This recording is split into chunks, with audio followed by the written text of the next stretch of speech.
Hello students, I hope you are all healthy and safe at home. I want to welcome you all to your 5th semester, and in your 5th semester I'll be teaching you a subject known as pharmaceutical jurisprudence. So let's start. So students, as this is your first lecture, I won't be starting with any unit in this particular lecture. We'll be studying about the definition, the history, the scope, the objectives and the importance of studying pharmaceutical jurisprudence, right? So let's start. So starting with the definition of pharmaceutical jurisprudence, the subject name is basically made up of two words, one being pharmaceutical and the other being jurisprudence, right?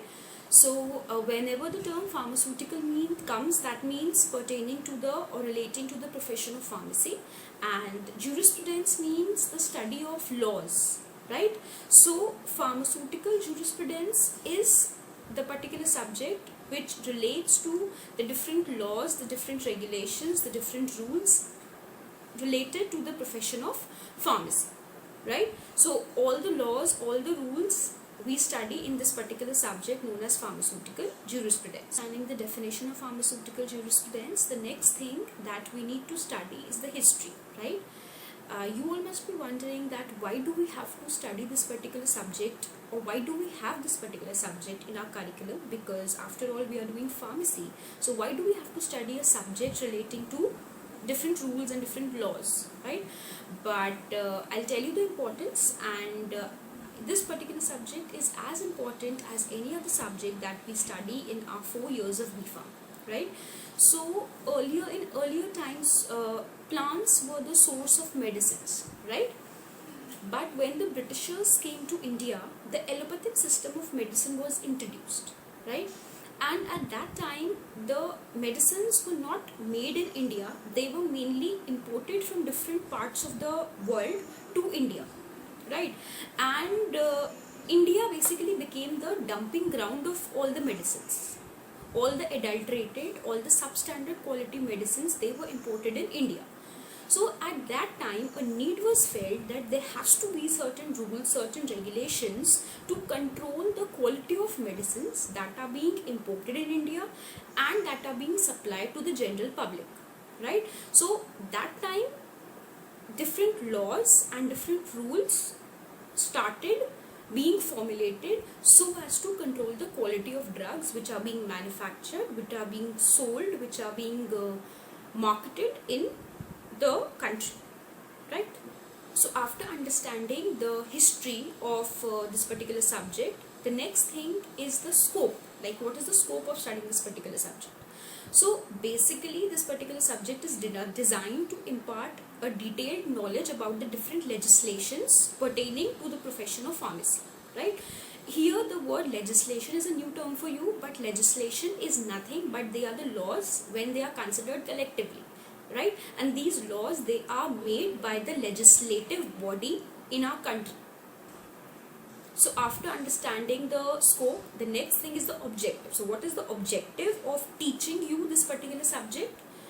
The objectives are basically to give you an insight about the different rules, the different regulations and the different laws that we will be studying in the next 6 months are like the Drug and Cosmetic Act, the Pharmacy Act, the Medicinal and Toilet Preparation Act, Right to Information Act, Medical Termination of Pregnancy Act. So we'll be studying all these rules and acts.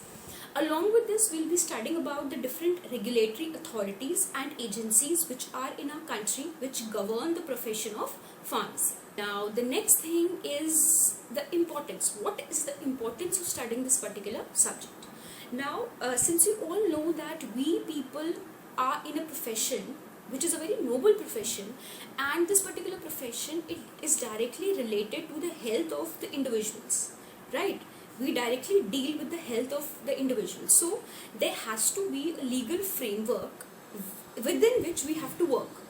And if there is a legal framework designed by our government, we as pharmacists, we should know what is that framework and we should work only within that framework, right? So making law is a different thing and abiding by those laws are different. So that is the importance of studying this particular subject.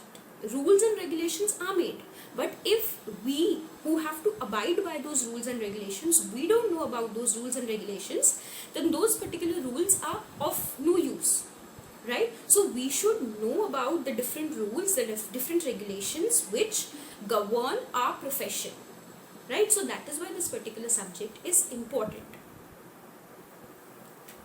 So dear students, this was all in today's lecture. I thought of just, as this was your first lecture, I thought of making this a very small and a crisp lecture, and I thought of giving you just a small insight about what all we are going to study in this particular subject and why is this particular subject important in our curriculum, right? If you have any doubts, any queries, you can always contact me, you can WhatsApp me, you can mail me, whichever way you like. You can give me a call.